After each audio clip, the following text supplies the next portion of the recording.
औज़ुबिल्लाहिमिनश्शैतानिर्रजीम बिस्मिल्लाहिर्रहमानिर्रहीम। देखिए ये क्वेश्चन पूछा है कैसर सुल्तान ने। ये क्वेश्चन जो है ये बेसिकली सारा का सारा बेस करता है हमारे इस कंसेप्ट पे जो हमने पढ़ा था, मार्जिन क्या होता है और मार्कअप क्या होता है। ये अब दोबारा से फिर और से देखिएगा कि मार्जिन जब हम बात करते हैं इसका क्या मतलब होता है और जब हम मार्कअप की बात करते हैं उसका क्या मतलब होता है। ठीक है ना। मार्जिन हमेशा हम एक टोटल अमाउंट से निकालते होते हैं, उसका पार्ट होता है, उसमें एडिड होता है। ठीक है ना। अगर मैं कोई हमारी सेल्स का जो है ना इतनी है, उसका मार्जिन जो है वो 30% है, तो उसका मतलब सेल्स के अंदर 30% चीज़ कोई शामिल है। जबकि मार्कअप का होता है कि हमने बेसिकली क्या करते हैं, कॉस्ट पर हम कितना प्रॉफिट ऐड करें। ठीक है, इसका मतलब नहीं है। तो ये क्वेश्चन मैं पढ़ता हूँ। The following information is available about the transactions of Raji, a sole trader who does not keep proper accounting record.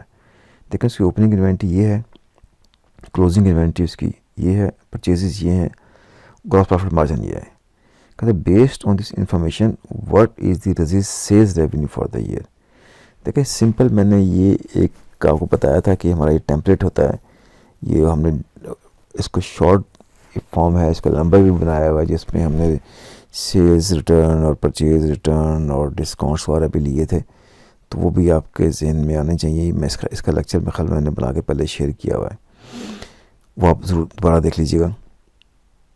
अच्छा, ये इन्फॉर्मेशन गिवन है, हमने निकालना है जनाब कॉस्ट ऑफ गुड सोल्ड, ये हमने कैलकुलेट करना है। ठीक है।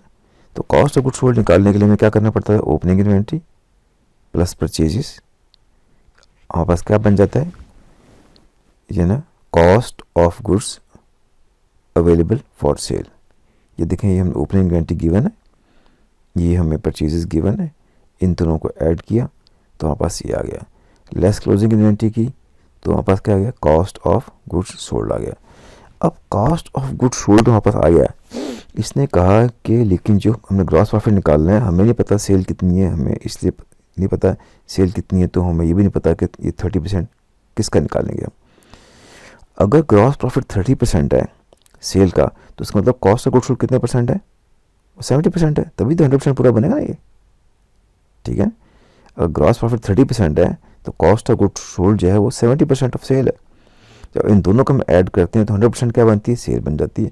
अभी हम चेक कर लेते हैं कि जनाब हमारे पास जो है जो चीज़ गिवन है वो 70% गिवन है, कॉस्ट ऑफ गुड्स सोल्ड।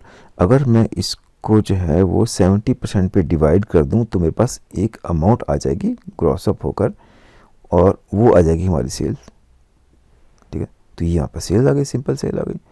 और अगर हम क्या करेंगे, अगर हम इस सेल में से, ठीक है ना, माइनस कर देंगे जो है कॉस्ट ऑफ गुड्स सोल्ड, तो ये हमारे पास ग्रॉस प्रॉफिट आ जाएगा।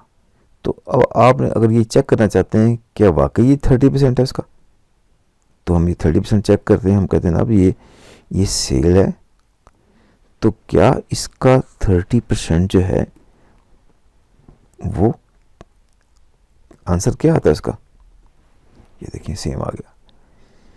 तो ये सिंपल सा जो है क्वेश्चन था, इसमें कोई इतनी बड़ी प्रॉब्लम की बात नहीं है। सिर्फ आपने समझना ये है कि मार्जिन क्या होता है और मार्कअप क्या होता है।